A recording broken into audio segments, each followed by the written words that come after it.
Sir, ako'y may kaba na nandito ako ngayon. Hindi ko pa alam kung kayo'y sangayon. So sasabihin ko, pahingi naman ng konting oras nyo. May dala akong kahon, maliit lang naman.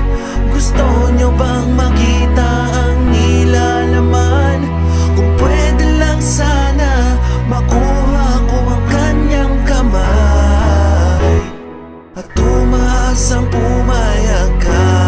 Tungkol sa iyong iha, pagkakasalan ko, kahit anong simbahan, basta pumayag lamang po kayo.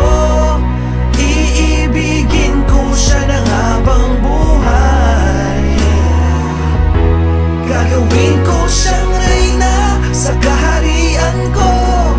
Iibigin ko ang dating naging prinsesa din ninyo.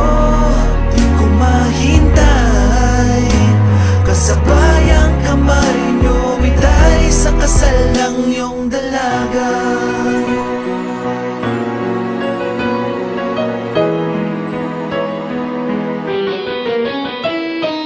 Pinakamagandang araw sa buhay ko kapag ika'y makasama ko sa habang buhay. Sa paglakbay at ikaw ang inay ng mga anak ko.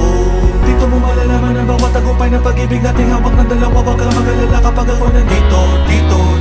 Dito parati lang nasa tabi mo. Wala nang magbabago, papangako ko sa iyong ikay. Di ko bibiguhin mga payo na kanya binigay. Handa ko po siyang bigyan ng magandang buhay. Tunay ko po siyang mamahalin at hindi ko po sasaktan. Sana may time po kayo, sir, para makapag-usap po tayo. At tumaas ang